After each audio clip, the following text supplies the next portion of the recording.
Judge Johnson's going to do the invocation. So need your attention, please.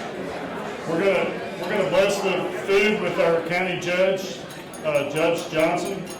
Here we go. It's an honor to be here with you guys tonight. Had the privilege of meeting Colonel North about 11 years ago at our Shoal Sport banquet, and so you're in for a treat tonight if you hadn't got to hear him speak before. If you would, please bow with me. Heavenly Father, we come to you tonight thanking you for all the blessings you bestowed on us and on this great nation. We thank you for the opportunity to gather here at this evening's event. Please be with Colonel North as he speaks, and let us appreciate the significance of his message. We ask that you protect this nation from those who seem to want to see it self-destruct. We were founded in your name, and we know we will only succeed in your name. We applaud our founding fathers who invoked you in the creation of this country. I ask for your protection on those who serve to protect us all, here and abroad. And we ask that you be with their families who also serve in their sacrifice of time away from their loved ones. Please be with each and every one of us on our journey home tonight. In your Son's holy name, Jesus Christ, amen. Steve, I got something else to do first. You can go ahead and eat some more. All right, go ahead. You can go sit down. I wanted to read something here.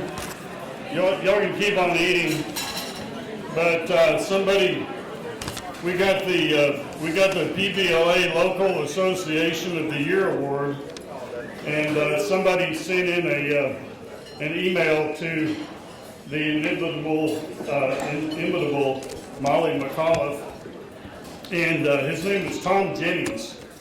Tom Jennings said as follows: Jason and Molly, congratulations for recognition in the outstanding category. It is nice to be recognized by your peers for your service and accomplishments. Frankly, this member of PBLA has known of your outstanding service on our behalf for many years, meaning the PBLA. Obviously, great minds think alike, and others have recognized those considerable efforts and accomplishments. As always, thank you again for your service and efforts, and congratulations on a job well done. I would like to echo the words of Mr. Jennings. Our board of directors had a major part in this award. Please stand as I call your name. Molly McAuliffe, she's out there waving. Stand up.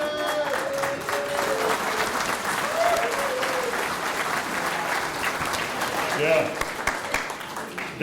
Derek Whiting, he is our first VP. Please remain standing. Jeremiah Cooper, second VP Membership Directory. Danny Kidwell, Treasurer. Corey Willett, Secretary, Media. Chase Ragsdale, Newsletter. Please hold your applause, just kidding. Zach Smith, Gareth Brewer, Play Shoot. Awesome job. Austin Kunstler, Justin Bone, previously it was Colt Berry, Golf Tournament. Thank you. Chris Harrell, Christmas Party and Shrimp Boil. All right. Danielle Jeter, she's not here. She's doing the education seminar tomorrow. She's got her hands full. Nash Dowdle, Scholarships, Charities, and Fundraisers. Will Porter, At-Large Director. Jance Floyd, At-Large Director. Clay Whitehead, Immediate Past President, TXALA Liaison. Jason South, AAPL Director, Region 5. Okay, our sponsors, members, families, friends, and great speakers all deserve credit and appreciation of this resignation. Let's all stand up and give the PBLA a round of applause.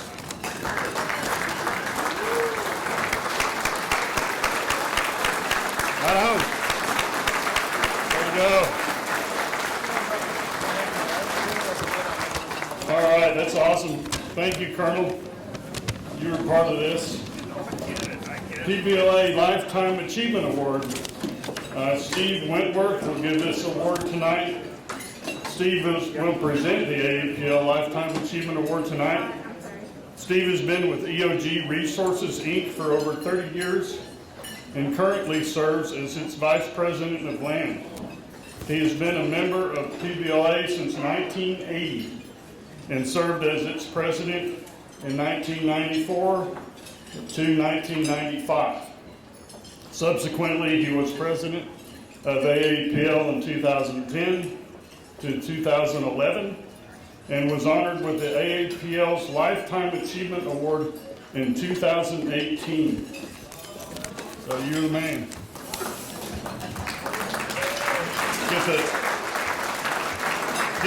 Get some real guy here. Thank you very much.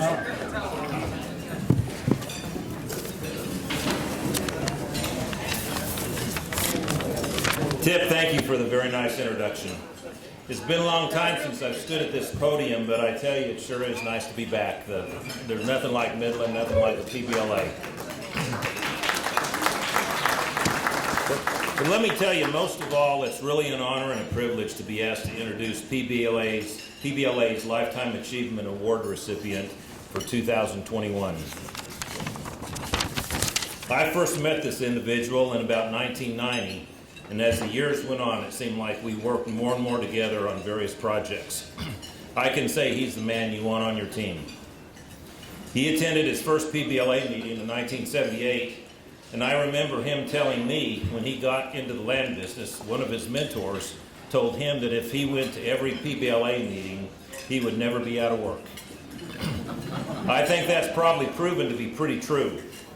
He earned his undergraduate degree at the University of Texas, and after about 12 years being an independent landman, decided to attend Texas Tech School of Law. After earning his law degree, he accepted a position at Cotton Bledsoe Tie in Dawson, where he stayed for 25 years.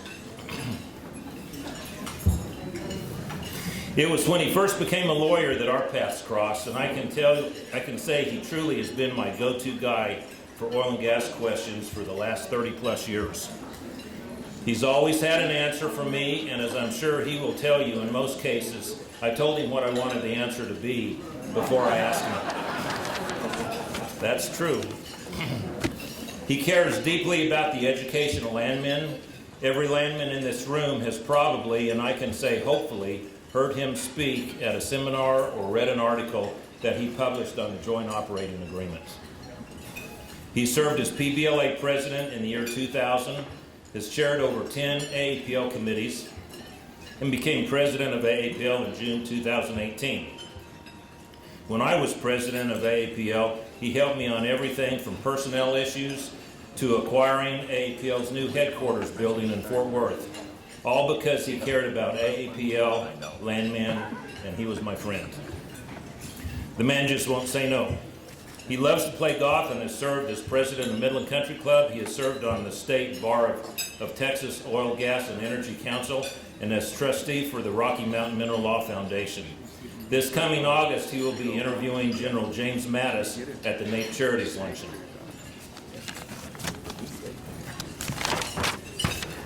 He's currently the Vice President of Land and Senior Counsel for Henry Resources. I'm truly proud to call this man my friend. Please join me in congratulating Mike Curry as PBLA's Lifetime Achievement Award recipient.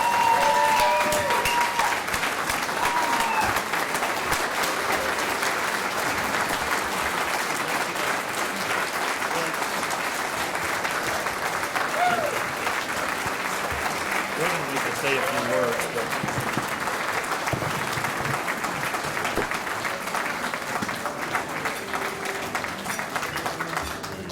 Awesome, thank you. Thank you very much.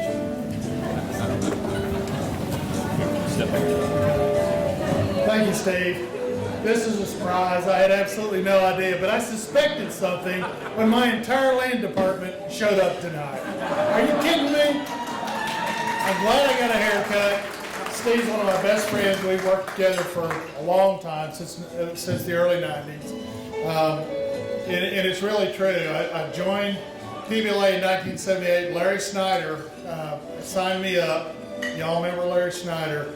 But Louis Renault is the one who told me, he said, if you come to PBLA meetings regularly, walk around, meet somebody, stick your hand out, introduce yourself, you'll never be short of work, and you'll never be short of friends. I love you guys. Thank you so very much. This is a great honor.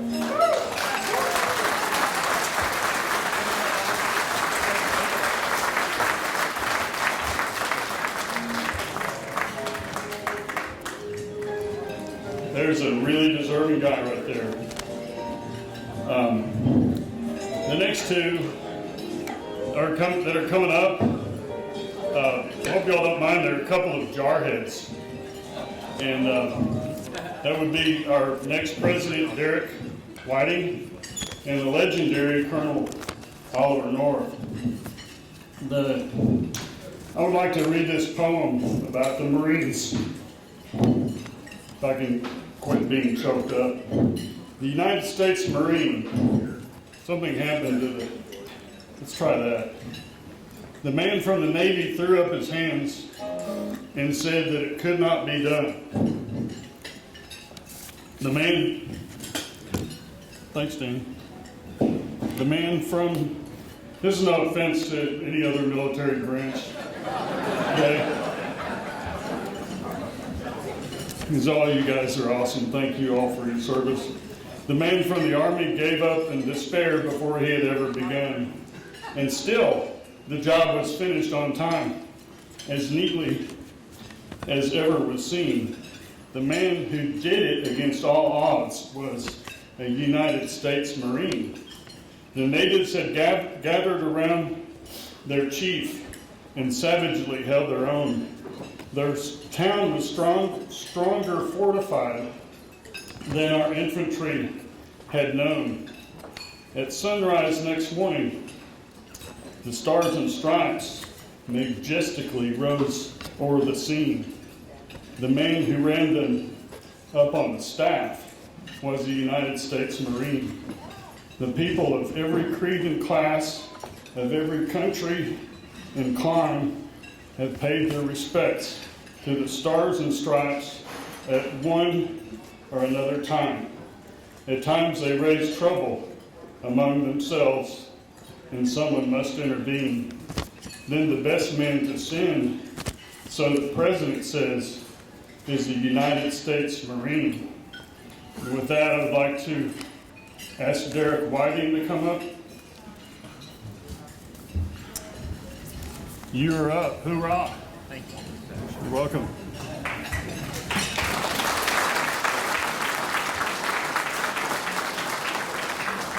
Tip, thank you for that special introduction. I appreciate that. And those that aren't in the Marine Corps should take offense. We are the best branch. And Mr. Mike Curry, congratulations. Just so you know, I was minus 10 years old in 1978.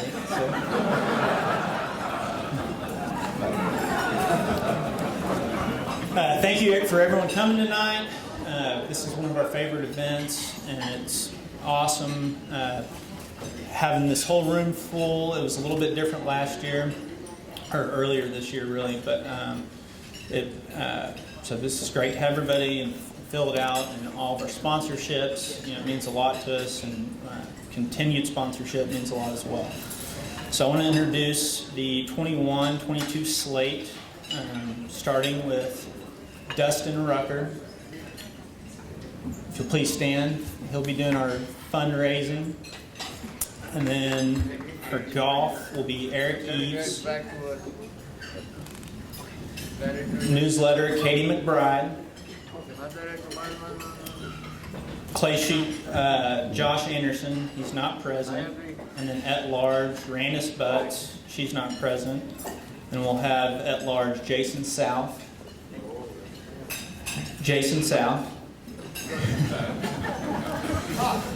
And then as second vice president, we'll have Corey Willett. Treasurer, Zach Smith. And secretary, Chase Ragsdale. You don't have to stand either if you don't want to. And then running for AAPL director will be Clay Whitehead, not present, and then Danny Kidwell. And then for the finale, for first vice president, we'll have Austin Kinsler, and then Jeremiah Cooper.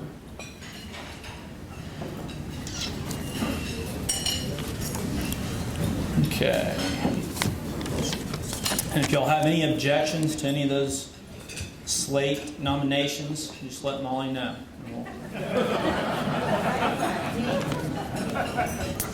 All right. Finally, to our speaker.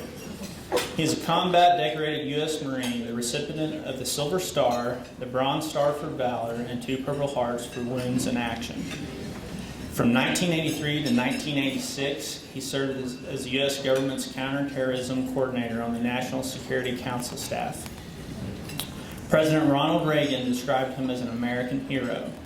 Our speaker is the founder of a small business, an inventor with 3 U.S. patents, and a New York Times best-selling author.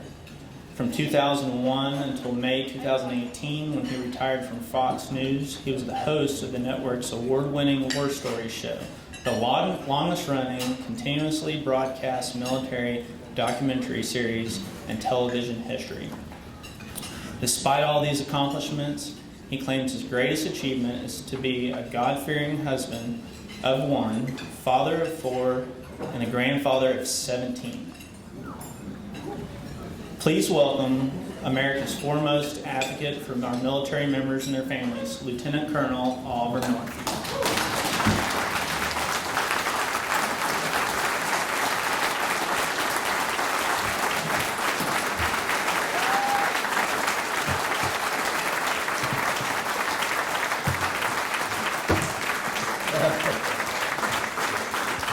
Thank you, Derek, for a kind introduction. I appreciate it very much, especially given the number of Marines that we've seen here. In fact, as we're going through the photo line, there was one of the Marines that I had covered during the Operation Iraqi Freedom #1. Where is he? I can't see beyond the lights here. Semper Fi. The helicopter squadron is HMM 268, the Red Dragons. We lost 2 birds on that. In fact, the very first night of the war, we lost a bird. Everybody was killed aboard a British commando unit. I have to note that I'm grateful to be back in Midland. The last time I was at a function that had a judge who was at the beginning of the whole thing, the actual event began with the judge looking at me and saying, "The defendant will now rise." And so I'm glad that didn't happen tonight, sir. It's great to be back in my birthplace, my birth state.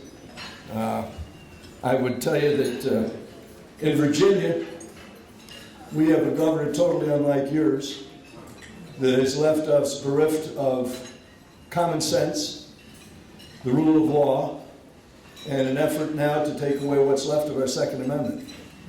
And so I was asked to describe him on a Newsmax show the other night, and I said, well, I can't tell you much. I've only met the man once, but I do know that he's a baby-killing, gun-grabbing race baiter.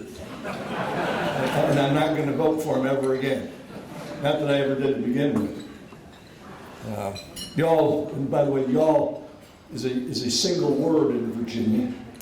I just want you to know how grateful we are that you have made America energy independent for the first time in my life. Well done.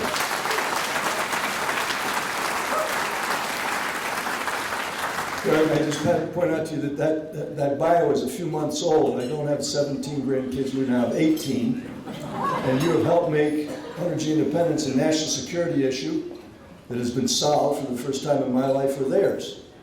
And so on behalf of all of them, I want to say thank you. This morning, the Energy Information Agency or administration in D.C. is predicting that the output of the Permian Basin, I don't know if you all saw this or not, I'm not going to give you the name of the network that covered it, because the guy that runs it is a wealthy baboon. And here's it says that the Permian Basin is expected to reach 4.5 million barrels per day by May, and that the rig counts are for a one-year high. I hope that's true for all of you, because remember, that's a federal agency that they're quoting, so God knows. Long term, the Green New Deal regulations are a serious threat to ever restoring the total U.S. production of anything close to the 13 million plus barrels per day that we had in 2020. Of course, that was before Dr. Anthony Fauci was made officer in charge of the American economy. And it's all we hear nonstop from him is why the hell we should keep wearing masks for the rest of my life. I'm not. In fact, today is the first day I've actually left my mask behind everywhere that I've gone today. And it's great to see people's faces for a change. You know, now that we're coming out of the Chinese-inspired COVID pandemic, we're also threatened by the effects of rejoining the Paris Climate Accord. The Biden administration insists on adhering to the international limits on carbon emissions, all of which will have adverse consequences for the energy sector of our economy. Now, much of what they intend to do is because it's part of this infrastructure bill that the new administration is insisting on getting through the Senate, and they may. They may. I would have hoped there was one person in the other party who was going to stand up and say just no, but not only no, but hell no. Progressives in Washington, D.C. tell us that millions of new jobs are going to be created by replacing fossil-fueled electricity with windmills and with solar farms. That may be, but are the new jobs going to be here in America, or are they going to be in China and in Europe? That's the question, because we're not making that stuff here. Before we jump off that cliff, I hope they look carefully at what happened here in Texas during your deep freeze back in February, before the rest of us have to go through all of that, like you guys did. A few months ago, I mentioned the national security issues. I want to just take a few moments on that topic. My perspective is shaped by growing up in a home with an American hero and the president who believed in peace through strength. I've been blessed to spend nearly my entire 77 years in the company of heroes. That's a word that's been misused and abused by the woke modern English, because I suppose for some of them, a hero is a person that caught the pass in the end zone or set a new record, and God forbid even wears a spandex suit and a cape. That's their definition of a hero. The classical definition of a hero is a person who puts themselves at risk for the benefit of others, just like that Marine did in those heroes over there in the invasion of Iraq, for the liberation of Iraq.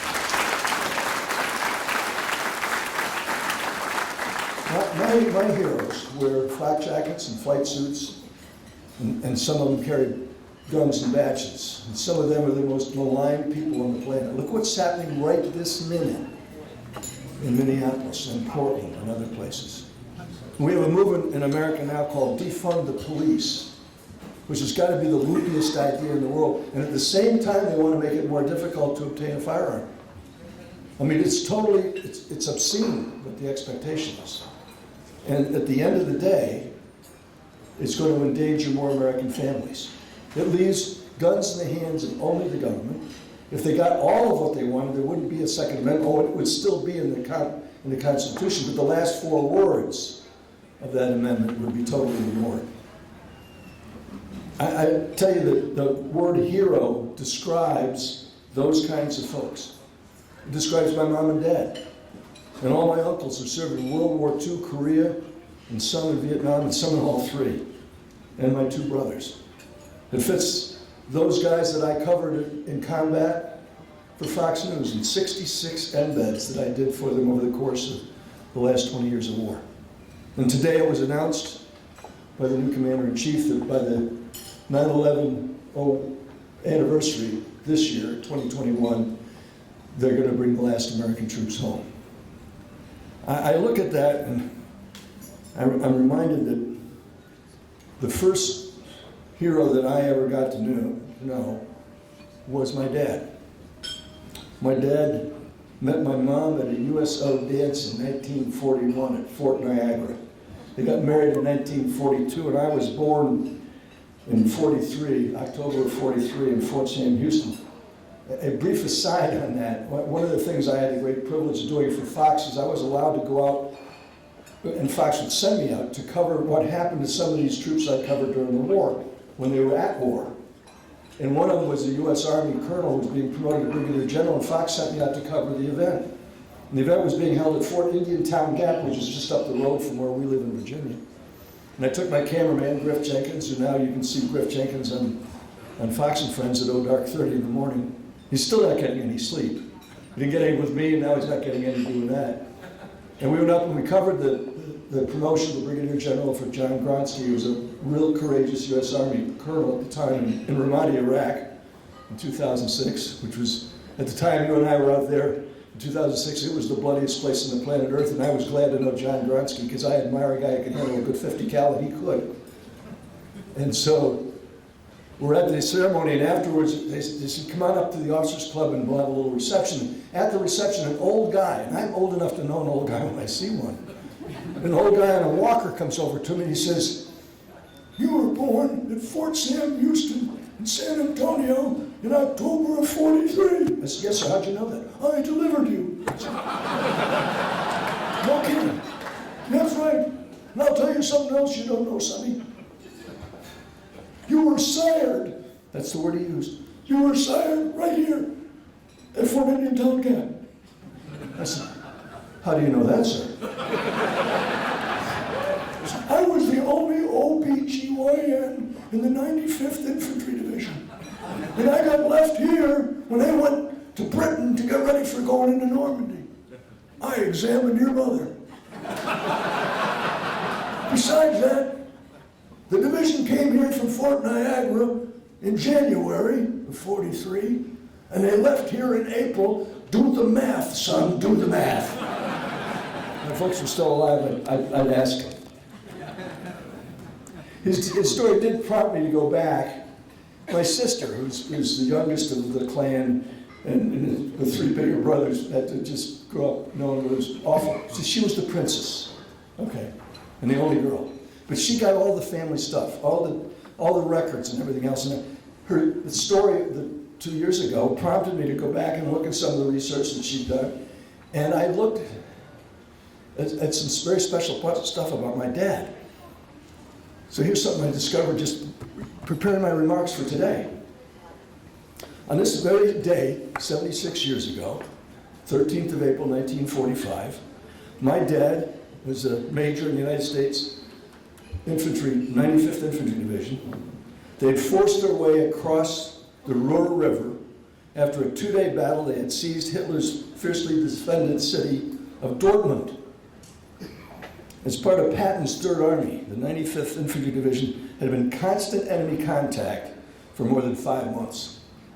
By the time Dortmund was captured on the 13th, the 95th had suffered 1,200 killed in action, nearly 5,000 wounded in action, and 61 missing in action. I was stunned by those numbers. They were still in Dortmund when the Germans surrendered on May 8th, 1945. The division was immediately ordered to stand down and return to the continental United States, not for demobilization, but to go to Camp Shelby, Mississippi. Anybody been to Camp Shelby, Mississippi? We're now to the point where I've actually been there. And Camp Shelby, Mississippi in August, the temperatures are 4,011 degrees. With equal humidity. Okay, and they're going to go to Japan. Because what they found out when they got there, my dad was by then a major. My mom used to ask my brothers and me. My dad retired as a colonel in the 50s, but she would ask us, "How long have you been a captain?" I said, "Well, about 5 years, Mom." And Jack, "How long have you been a captain in the Army?" "Well, about 5 years, Mom." And our Navy brother Tim, how long you been a lieutenant in the United States Navy? About 5 years. What's wrong with you boys? I said, what's the problem, huh? Well, your father was a captain for 5 weeks. I said, we're crying out loud now, it was World War II. Well, you guys have all been in the war, what's wrong with you? That's how you grew up. What they were told when they got to Camp Shelby was they would not be demobilized, that the 95th Infantry Division was to become one of the assault waves of the invasion of Honshu in Japan, and what was supposed to take place in October. And so they were going to train there and then move to the Philippines and get ready for the invasion. Thank God it didn't happen. The invasion never happened because Harry Truman made the right decision to drop those bombs that ended the war. Now, since that time, our military has existed for two purposes and two purposes only. Number one, to be strong enough to deter war. And number two, that if God forbid you had to fight a war, you had to win it with the least possible cost. That's it. That's the only purpose of the U.S. military. It is not a social justice organization. It's never intended to be. Thank you.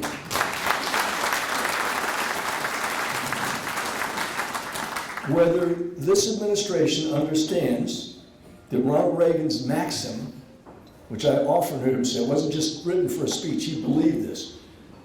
Peace through strength is still valid, whether they believe it in this White House or not.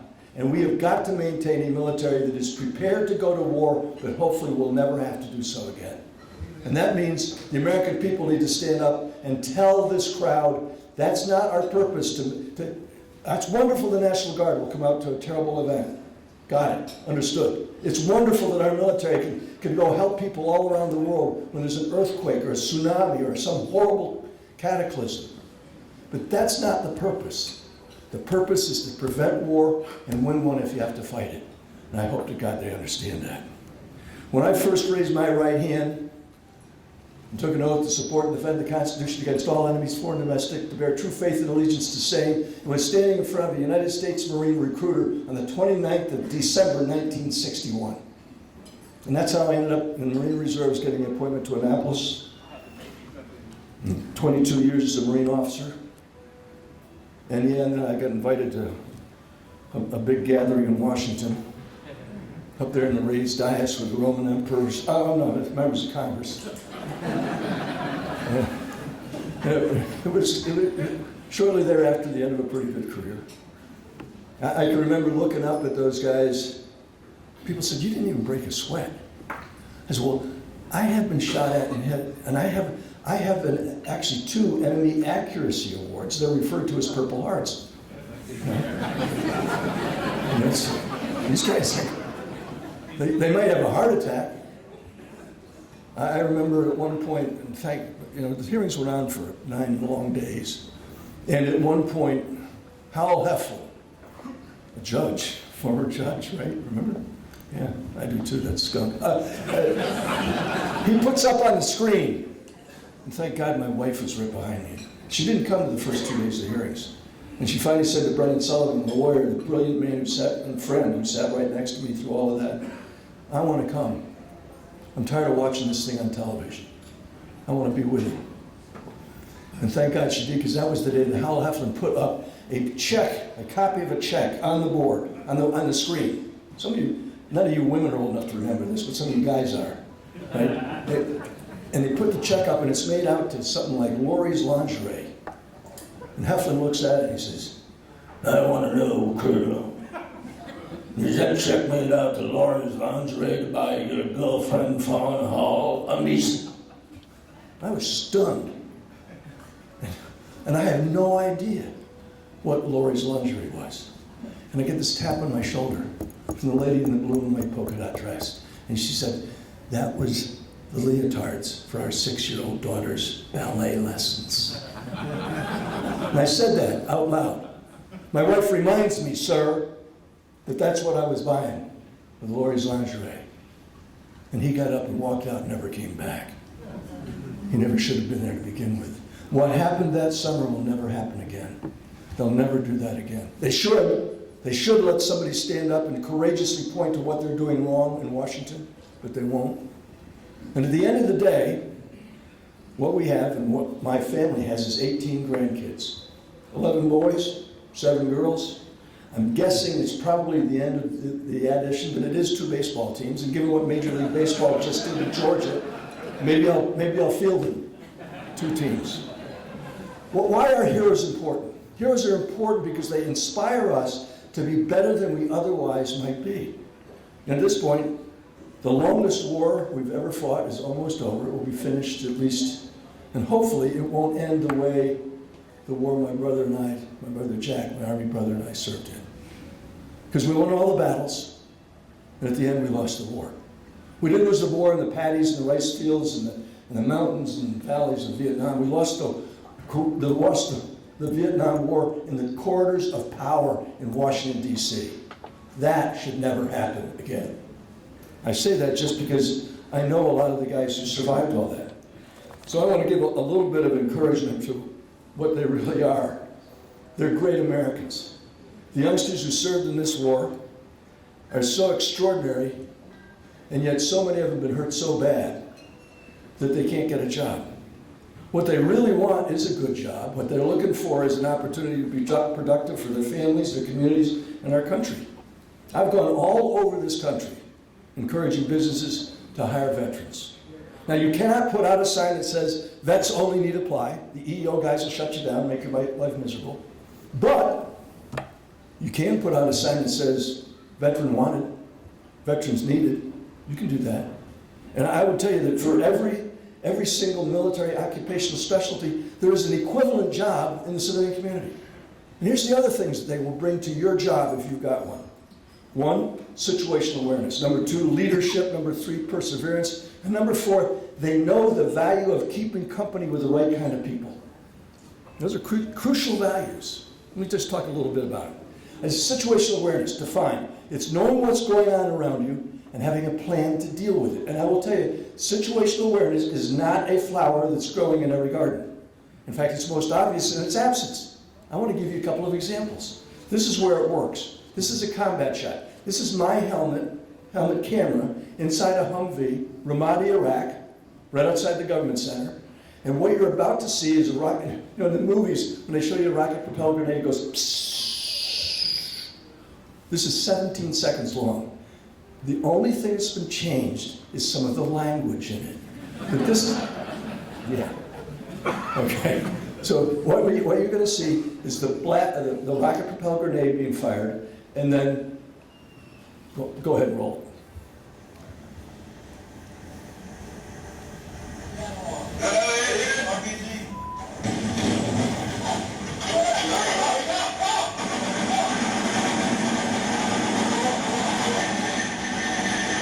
All right, okay. What you probably saw is a second flash up there. That was another RPG being fired. If he hadn't moved the vehicle, and if the gunner hadn't said RPG, RPG, as the kid as the enemy combatant stuck his head around the corner, I might not be here because the vehicle moved just enough that the RPG detonated right in front. You notice it didn't go psst, it went bang, bang. That's just exactly the way it happened in the helicopter, right? Same thing. I show you that because that's an example of where situational awareness actually works. Let me give you a few examples of where it doesn't work. We got the one for the, okay, hold it, don't, okay. Now what, I have a webcast or what do you call it? What do we call it? A video podcast called American Heroes. We're always looking for sponsors. Okay, there's an organization that focuses on older folks that actually sent me what they thought was, hey, this is the kind of stuff we want to advertise. I'm not going to mention the name AARP, but you'll see why these guys don't have situational awareness. Go ahead and roll.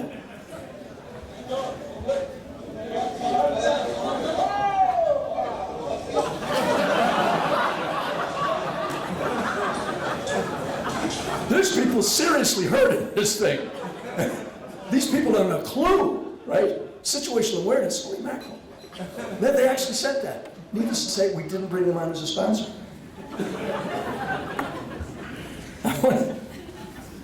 I'll give you another example. Betsy and I have led groups to the Holy Land for years.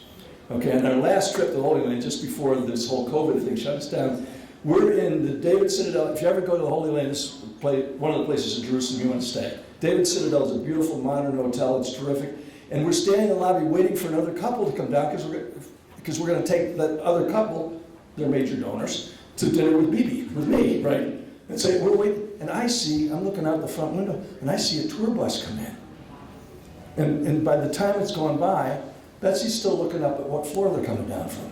I tap her on the shoulder. I said, look, that bus, and all you can see is the back end of that bus out there is full of gringos. We've got to get out of here because we're going to get mob seen. I said, how do you know? I said, honey, we've been married all these years. You don't know I have great situational awareness? She goes, first guy off the bus walks right over to me, says to me, anybody ever tell you you look a lot like Ollie North? I say, well, it's a good thing. I'm sleeping with his wife. And he turns to me and he says, you better watch yourself. He's a U.S. Marine. He'll kick your butt. And he walks away. And Ollie North's wife looks at me and says, didn't see that one coming, did you, Mr. Situational Awareness? What I'd seen is the sign on the side of the bus that says, Mike Huckabee, Holy Land Tours. I knew it was full of gringos.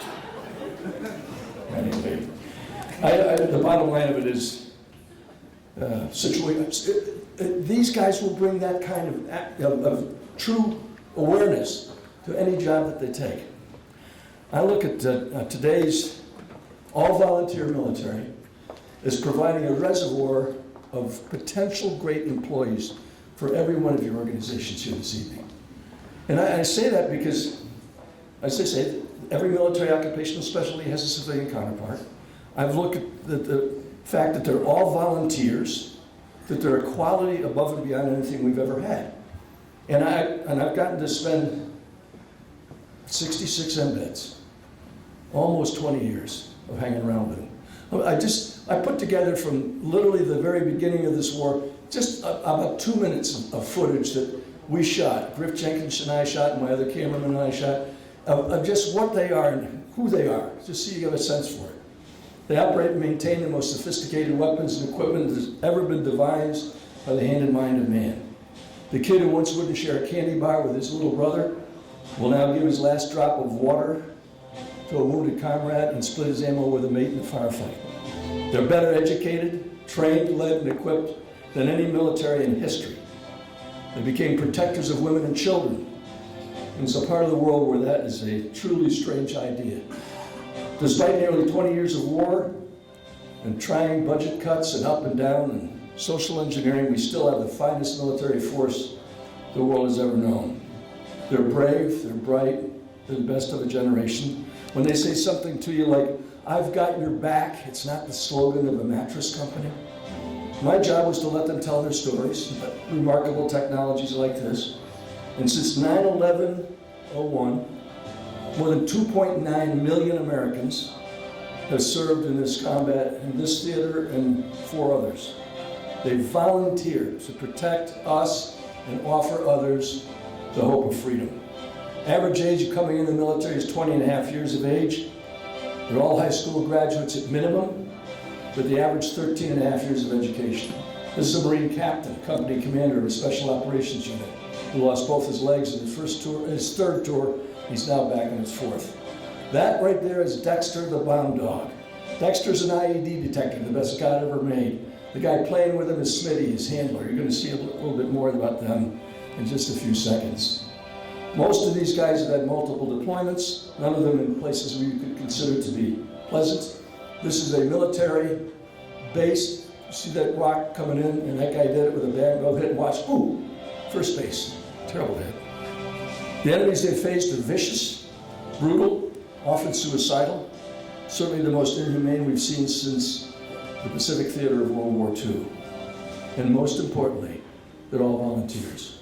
I show you that because they have been remarkable. They and their families have made and continue to make extraordinary sacrifices, particularly those who have been wounded. Today, there's 2,500 troops left in Afghanistan. This is as of today. There's about 3,000 in Iraq. There's about 800 in Syria. I hope that's not classified. They're still engaged. There's Americans in harm's way right now, both contractors and military people. The casualties are lighter, but they're still in harm's way. Now, you saw a few moments ago Dexter and his handler, Smitty. Here's the rest of and the best of their story. That picture right there, I hope we can blow it up, make it look a little bit bigger, is the largest helicopter assault that was conducted in the Afghan theater. If you notice on the right-hand side of the screen as you're looking at it, that's Dexter. Smitty is in that group that's gathered around him. What's just happened is they realized that in the largest helo assault, 50 lifts, in which the airplane cycled through twice. Those are CH-53s in the background, and these Marines are getting aboard. These are the helo team leaders. There's 2 lieutenants in that group. There's a staff sergeant, a corporal, and a lance corporal, and they see walking up to them Smitty and Dexter. A lance corporal, not a corporal, not a captain, not the lieutenants. A lance corporal says, "Hey guys, Dexter and Smitty are going with us," which means nobody who follows that dog off the dog's going to be the first person off the bird. Nobody's going to step on an IED. That's what that means. And they don't do high fives. They don't do, dance around like you see in the movies. The lance corporal says, "Let's kneel down and pray for them. And thank God they're going with us." He's the only dog to go on a mission. Not one guy who got on the helicopters, who followed that dog off, stepped on IEDs, but 5 other guys did.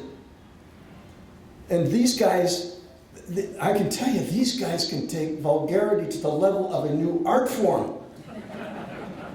But they kneel down and pray like they've got real faith, and they do. You see, what they're looking at is saving each other's lives. And they're asking the Almighty God, "Thank you, Lord, you're sending Dexter and Smitty with us." I mean, those are powerful moments. The enemy that they're going up against wants to kill them and wants to die in the process. It's vicious, brutal, and yet they'll kneel down. I know that right now the ACLU is advocating a policy in this new regime that no government employee will pray in public anymore, right? I dare the ACLU to tell these government employees not to pray in public. I dare them. I just want to see what will happen.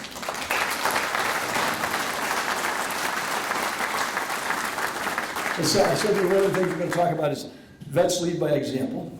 Here's some very simple leadership rules that I've taught to others, and I still believe in myself. I put these to work in not just the one company I started, it was when that bio was sent to you, but all the companies I've started. Here it is. Number 1, you cannot lead from behind. You have to set an example of what behavior you want from others. What you're seeing on the screen right now is United States Navy Corpsman. He was assigned to HMM 268. We're on the outskirts of Salmon Pack. The lead rifle company has just been ambushed by a Republican Guards unit. What you see happening is the aftermath of it. Baghdad is the black smoke you see in the background. The vehicles spun around to give themselves a little more offset between the RPGs and what was coming in, because these are soft sides. These are, we don't have armored vehicles like they turned out to be over the years. And a reporting team from Reuters comes running up on the right-hand side. You can't see him in the shot. This is my helmet cam. I'm on the ramp of the CH-46 from HMM 268. The pilot in charge of that airplane is the squadron commander. I may be crazy, but I'm not nuts, right? I mean, he's made sure that I'm in good hands. The port side of that aircraft is a machine gunner. And she was the first of the female crew chiefs who were allowed to go into combat. And I'm not a big fan of women in combat, but I love a good 50 caliber machine gunner. And Amanda Honus is one hell of a great 50 caliber machine gunner. She really is, yeah. We got to meet her dad's a retired Marine. Okay, so what you see happening right there is he's coming up and he's carrying, we've already got several casualties from this ambush, and he's carrying the last one. And ladies, forgive me, I'm going to just modify the words just a little bit. The Reuters news crew shouts out to him, "Hey mate, what did you do that for? Didn't you notice that guy's an Iraqi?" In other words, he's stupid American. And it is an Iraqi, that's an Iraqi soldier. He's just going to risk his life to pick up a wounded Iraqi enemy soldier who's probably never been on a helicopter before. I'm sure he shot at a bunch of them, but he's never been on one before. He's terrified. You can see the look in his eyes. He's badly wounded. The corpsman's already patched him up, and he's now carrying him by himself onto the helicopter. And the Reuters says, "What did you do that for?" And the corpsman, he flips him a finger. Pick the one, right? And he shouts back at him, didn't you notice, you bleepers? Didn't you notice he was wounded? That's what we do. We're Americans. That's what we do.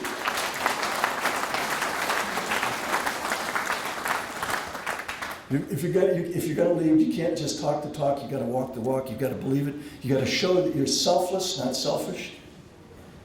You gotta persevere in adversity. Charlie Plum is a dear friend of mine. You always have Charlie sometime. Charlie Plum spent 6 years at the Hanoi Hilton. And they made him the chaplain at the Hanoi Hilton. And he says, you know, tenacity, and this is a quote, tenacity, strength of character, is an essential quality of effective leaders, regardless of location or vocation. Never play the game of shoulda, woulda, coulda. Nobody wins the game of what might have been. Don't let a day without asking, how can I help you? And mean it. And by the way, mean it, because if you don't come through after offering somebody help, how can I help you? And you don't answer well? The greatest cause of anger on the planet Earth is unfulfilled expectations. I've learned, you know who taught me that?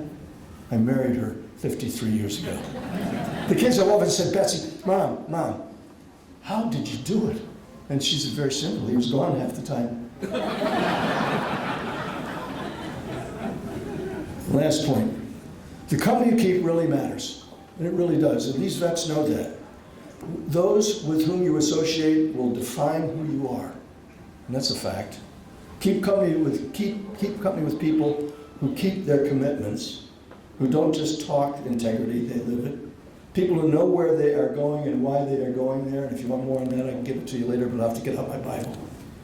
My greatest gift is being able to keep company with those who hold me accountable, encourage me in failure, and admonish me to humility. Part of perseverance is having the guts to do what's right with integrity. That's how I got fired as the president of the NRA. It's a lesson learned. Most important, the young vets that we've got understand that associating with those who serve others in business or on battlefields, it is a lot easier to look yourself in the mirror in the morning when you get up to shave. Let me close with a couple of thoughts and then take your questions. First of all, being with you guys, PBLA is an opportunity to encourage you to hire the vet I've talked about. Every MOS has a civilian counterpart. Vets have a 3% higher unemployment rate than their civilian counterparts by age. And that's because my, quote, colleagues in the so-called mainstream news business constantly look for reasons to point out that PTS is a terrible factor in the lives of these guys. You don't want to hire somebody who's at risk. It's infinitesimally small. That's why the DOD, however, under the new administration, is now on a witch hunt, trying to rid the services of extremists based on the tattoo some kid may have gotten when he was 16. I hope that does not include the young Marine who urged his comrades to kneel in that photograph we saw with the dog and pray. But that's one of the things they're asking people.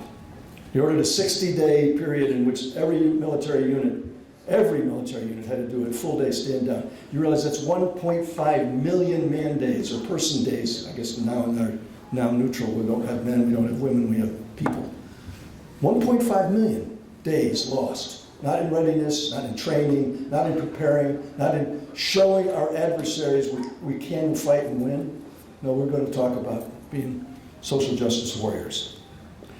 I would point out that you can put that sign up that says veterans wanted or veteran needed. And my final inquiry, I guess, to you all is, one, thank you for being here, letting me be with you. What do you want to be? What do you want to do? I've decided at my advanced age in geriatricity, I've decided how I want to be remembered. Not as a guy with a bunch of medals, not as a great newscaster, though I love what I did. I love the company. I got to keep doing it. So I describe myself, Eric knows this from the bio, as a God-fearing husband of one, father of 4, and grandfather of 18. I know that when I leave this vale of tears, I can take nothing with me. I'll go out with exactly what I came in with on October 7th, 1943? Nothing. Most importantly, I want those I've left behind, those youngsters that the good Lord has loaned us as grandkids, to know that I tried to keep the faith. And so I've got a perfect, a lot of people put all their decorations and awards and the wars that were in and things like that in the back of their tombstones in Arlington. I've got my spot at Arlington picked out. I'm underneath a beautiful tree. By the way, if the guy goes before his mate, they bury her on top of him, which is pretty much the way it's been most of my life. Most of my marriage. It's kind of appropriate, huh? And so I want, instead of all those accolades and stuff, all the medals and all the things, what an extraordinarily exciting life. I want this. It's from Paul's second letter to Timothy. Probably his last letter. Timothy's about to quit as the bishop of Ephesus. And Paul writes to him, he says, and I'm paraphrasing now, this is from the MIV version of the Bible. Remember, I showed you how to fight the good fight, how to finish the race, and how to keep the faith. The faith. And if I can do that with those 18 grandkids, some of which are now in their second and third year of college, and some of them are still in diapers, if I can do that, then I will have accomplished my mission. Thank you for having me here. God bless you.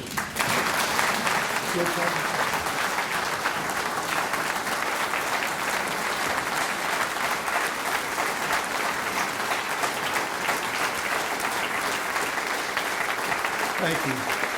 Thanks, got the microphone. We have some time for questions? Yes, sir. Well- We'll take a few. Yes, we'll take a few questions. Fire away. Fire away. Any subject. If I don't know the answer, I'll make one up. Come on. 3 questions, come on. Yeah, ma'am, are you questioning or are you just scratching? I'm sorry. Yes, sir. Colonel, quick question. I've got several friends that used to work at the Pentagram at one point. And were they ever more impressed by the second lieutenant that was there, because there's so many flag officers all around? How does an 05 lieutenant colonel, which sir, you'd have been my commanding officer back in the day, but how does he cause as much of a ruckus as you did at one point? Well, it's very easy. I just to let one of you know, I did not want to go to the White House. In fact, in the Marine Corps, it's called request mast. Okay, and if you want to request something, I did. I requested mast all the way up to the Commandant of the Marine Corps and the Secretary of the Navy to get out of the assignment. Okay, and they sent me anyway. In fact, General Barrow, who was the Commandant at the time, was long, tall, Louisianan. He was the next to last person I was going to ask, because the only other person I could ask was the Secretary of the Navy, and I went from his office to the Secretary's office, so you know what the answer was. And he's standing there, it's like 1800 on a Thursday night. And the president had just come back from being shot, and so now they've set up the interview process for me to go through it. And so I requested mass, and the Commandant's got on his desk 2 documents. One, as I'm standing at attention, he does not say stand at ease. Okay? And I can see that he's got my orders and my record book. And in my record book is the letter, it's permanent part of my record that I'm requesting to get out of an assignment. It's the only time I ever did it. And he looks at it and he says, I have read your complaint. That was a major. I have read your complaint, Major. Carry out your orders. And he hands me my orders, and I did an about face and walked out. And then I went down to SecNav's office and told me the same damn thing. So, and for whatever reason, look at, there are no such things as coincidences. There's no such thing as luck. Okay, I truly do believe the good Lord is in charge. Right? I'm not making that up. I believe it. And there's a reason why that I don't necessarily understand that I ended up spending almost 5 years at the White House. Didn't want to, kept requesting to go. I wanted to command a Marine Infantry battalion. With all trying to avoid the hubris, I'm a damn good infantry officer. Right? And I proved that in 2 tours in the Western Pacific. And there's a lot of Marines alive because I was their commander. And so that's what I really was good at, and it's what I really wanted to do, and I never got to do it again. And so, and the fact is, the President of the United States liked his Marine. Well, don't screw this one up, Ollie. He would call me my Marine. He personally gave me, I was working on a very, very sensitive project that I can't even talk about. It's called continuity of stuff, operations, and, right? You with me, right? Yes. Okay. So, and I can't talk about it because it's still very, very classified, very secret. And I got pulled out of that assignment for a matter of 3 or 4 weeks to rescue General James Dozier, who had been kidnapped by the Red Brigades. And I can tell the story now. I couldn't when I wrote Under Fire. I couldn't tell the story. What I get summoned into the Oval Office, probably only at that point the 10th time I'd been in there, because I'd been there almost a year. And I get summoned in there with Bill Casey, Bill Clark, who was my boss as National Security Advisor, the Chairman of the Joint Chiefs of Staff, Jack Vesey, and I think one or two, the Attorney General. And the question is raised, and the Council of the President at a meeting. And we've got to get, the word hostage was a word that Ronald Reagan truly hated. Why? Because his predecessor had 56 hostages for 444 days. That's why we did Grenada, that's why North, go get him back. Message to Garcia, you ever heard of that? You can go up online and see it. I got it. And so as we walk out, Bill Clark says to me, what are you going to do? I said, I don't know yet, but I'm going to look at it and I'll come back with a recommendation in an hour. And I did. We walked back up to the Oval. Casey came back over from his office down the hall from me in the old executive office building. And Meese was in there, and the VP. He said, what are you going to do? I said, well, sir, the way to get it back is we're going to post on every mailbox, every post office, every lamppost in Italy, the picture of General Dozier and say $1 million reward for information leading to the safe return. It's a brilliant idea. Where's the $1 million coming from? Ross Perot. Seriously, I'm dead serious. Okay? And he said, well, it worked. About a month later, Ross Perot delivered $1 million in a briefcase to me, and I flew to Rome and gave it to the station chief. And they posted that stuff all over the place. And the station chief had it's a black briefcase. And $100 bills, $1 million fits exactly inside it. I don't know. It's a leather briefcase, beautiful. Wish I still had it. Actually, I wish I had the $1 million. And about a month later, and by the way, when I brought General Dozier back, because he was rescued by JSOC, because a worm in the Red Brigades came and ratted him out to the 800 number, whatever it had, and he was where he said. It turned out that, and I'd written a parole letter that the president signed, sent to him. Dozier, I brought him back, and Dozier said, how did you get me free? And, well, someday we'll be able to tell you, General. And we never did. And he went off to teach at West Point. And he now knows the rest of the story because I was allowed to tell him. And so at the end of the day, Perot writes a note to me and says, I'd love to know who got the money. I said, I don't know. I'll find out. I called the station chief on the secure phone. He said, got the money? Hell, the money is still sitting in my safe. I have to count it up every night. I said, wait a minute, what happened? What about the guy that read it? He said, no. They figured out he's the guy that killed Aldo Moro, the Italian prime minister. Gunned him down, shot him in the trunk of his car, right? And that's why he wanted to get the hell out. Thought the $1 million was going to buy a pizzeria in Brooklyn. And so he's still in jail. The $1 million is still, and Paul Wolf was then the station chief. I said, oh man, so I have to walk back across the street and I tell Bill Clark, we go back up the Oval Office, the Meese is there, and he said, the president says, well, and it's all still there? Ed, talking to Mr. Can we keep it? And nobody laughed initially, and then finally the president chuckled a little bit. Oh, you better go get it. I did. Gave it back to Perot, and he was just torqued out, all out of shape. But without Perot doing that, stepping up as a patriot, it wouldn't happen. Because you had to have the money, right? So the question is, how does a Marine Lieutenant Colonel get to be the chairman of the Terrorist Incident Working Group? Yes. The president says, make it happen. I've got a beautiful, it's all folded up somewhere, because we live on a farm, and there's mosquitoes everywhere, and kids were using there's a great big leather folder that it's one of these documents senior officials get. It says, Deputy Assistant to the President of the United States for National Security Affairs. I was a major when I got it. I don't, as I tell our son, I don't make the rules. All I do is try to live with them and do the right thing. So why did the good Lord put me there? I don't know. I've had a very, very exciting life, though. Yeah. I promised that the next, yes, you did have your hand up. I saw you. Yes, ma'am. I thought we were scratching, but I'm glad you got a question. That's good. I was scratching for a second.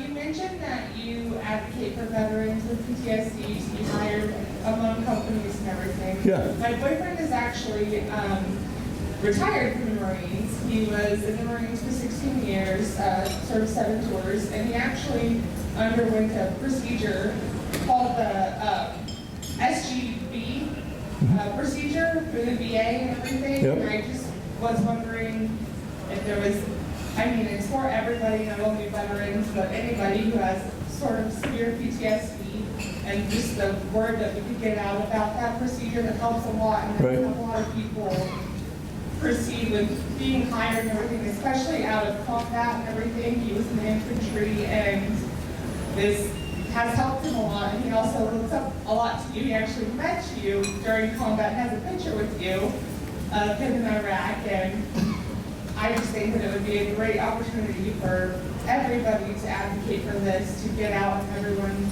could see the benefits of this and proceed with a small procedure that isn't very recognized, that could help veterans be hired among companies and move on outside of the military. Yep. No, you're absolutely right. In fact, prior to this war, post-traumatic stress was hardly, no one paid attention to it. And everybody thinks, well, the World War II guys are a lot tougher and all that. So that's baloney. And an awful lot of it has to do with how you're treated when you come back. And the VA was way behind when all this began. Well, it's not way behind anymore. The problem today is still access. We've got guys who are dying. In fact, Fox has Jon Stewart on, of all people, talking about the people who are exposed to the trash dumps and the fires and the chemicals and all the terrible stuff that comes as a consequence of just burning trash, right? And so the real pressure is going to come from the American people. That's the only, Donald Trump offered me a job in the administration, the most thankless job he could ever have, and one that's almost guaranteed to fail, Secretary of the VA. I would love to be able to do it, but his comment to me was at one point, he said, what do you mean? You've taken on Missions Impossible. I said, at least I had a chance, because every congressman's got a VA clinic or hospital in their district, and they think they're running it. And so the opportunities to fix it, the biggest opportunity they had, and that's what's working now, is the fact that if you can't get seen within X number of days, you can go to the civilians, and a civilian doctor can treat you, and that's where all that stuff is coming from. And thank God it is, because it's time. Great question. Good time for one more? One more. Remains of one more. I've read many of your books. Which one would you recommend? Which what? Which one of your books do you recommend? Whatever one's in your hand. I'll sign it. Yeah. They're all good. I get asked that kind of question. The only way to sell a book nowadays is you do online and you do podcasts and you do, and at some point Amazon is going to cut my knees off. They're just going to do it. It's pretty conservative stuff in all the books. Even, The Rifleman is about the Revolutionary War, and they're going to get me for. There weren't even commies in those days, and now the commies are running the place. And so my kids said, Dad, the filters are all gone. I'll give you Easter. Okay, we got all 28 human beings. I'm going to make this the last comment because everybody wants to go have a drink, and I'm in the way of it. The kids are the little kids after the Easter service. The little kid. This is getting on toward afternoon or evening. Little kids are all watching Disney or whatever in the TV room, and all the grown-ups are around the kitchen table, all 10 of us, and we've had a wonderful repast. My girls can all cook great. Betsy's one of the best cooks in the world. And so we're all having a wonderful feast. And at the end of it, I say, very rarely do I get a chance with all the women in this crowd. I get very few chances to actually speak or be heard. I can speak, but I'd be talking to myself. And I say, before we break away, let's play a game. what's the most fun you've ever had? And we go around the table. Martin, our son-in-law, is the MD, he's a jock doc. Well, when I was the coach of the Olympic, or doctor for the Olympic, ping pong team or whatever it was, which is where he met my brother. That's a different story. Anyway, and we go around, and it's when we took our family to Disney World. It's when we took the train trip to so-and-so. It's when we were skiing in Vermont. You go around the table and get back to me and say, well, Dad, what about you? And Betsy, I can see Betsy knows what's coming. This is not going to be good. I said, what's the most fun I've ever had? Your mother.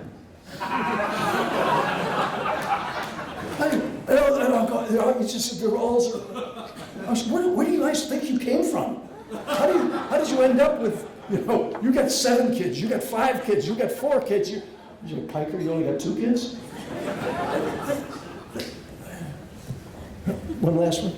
Okay. So I'm on a flight to speak at the Broadmoor in Colorado Springs. So I'm on a flight from DC, and sitting, and I've got my laptop on my lap. I've got my Bible on the table, and I'm typing away, trying to finish my remarks, kind of like I was. And James knows this. James Fuquay, by the way. James, did I tell him? A&M grad, and a lawyer. Sorry, didn't mean to embarrass you. Thank you. So, okay, so this woman, I can just tell she's not into it. She knows who it is, but she's not. And finally, and I'm flipping through the pages, and I got my glasses on because it's a small print Bible. And she leans over and she says, you don't believe that crap, do you? I said, well, yeah, don't you? She said, no. I said, what do you do? So I'm a college professor. I said, really? What do you teach? Philosophy? No kidding. She gives me an at school. I said, but since you mentioned crap, let me ask you a question, because you got to be very smart. She said, I do have a PhD. So good. I live on a farm. On our farm, you've got lots of animals. We've got cows, we've got horses, and we've got wild deer running all over the place. But you know what they all eat? She said, no, what? I said, they all eat the same grass. But when a cow poops, it's a big splat. When a horse poops, it's a golf ball. When the deer poop, it's marbles. Why? And she said, well, I don't know. I said, well, you just talked to me about crap. You don't know crap. And our daughter, who's sitting right there next to me, she's going, oh my God. The filters are off. The reason the filters are off is because I get to keep company with folks like you, who care about our country, who put good people to work, who create opportunity, and keep your commitments. And my hope and my prayer is that all those projections coming out of the government as to where things are going, not just in the Permian Basin, but in the energy field, doesn't really get destroyed by what they're going to do. I'll leave you with one last thought. The motto of the United States Marine Corps are the words, Semper Fidelis. It's more than a slogan for U.S. Marines, because always faithful is a way of life. God bless you. Thank you.